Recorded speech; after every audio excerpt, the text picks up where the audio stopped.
మెతుకుపై నీ పేరున్న వెతుకులాట నీ బతుకు చివరకు చేరుతుంది ఏ చితికు. నువ్వు పండించే ధాన్యమే దేవుని గుళ్ళో ప్రసాదం, ఆ దేవుడికెందుకు తెలియదు మరి నీ ఇంట్లో నీ విషాదం. కళ్ళకద్దుకొని తింటారు నీ కన్నీళ్ళెవరు పాపరు.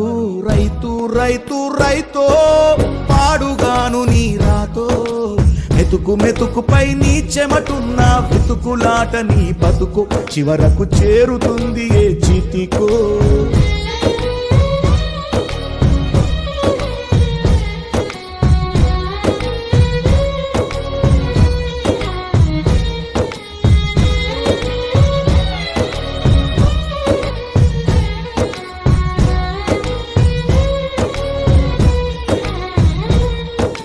లక్షలు పెట్టి బంగారం కొని బలాదూరు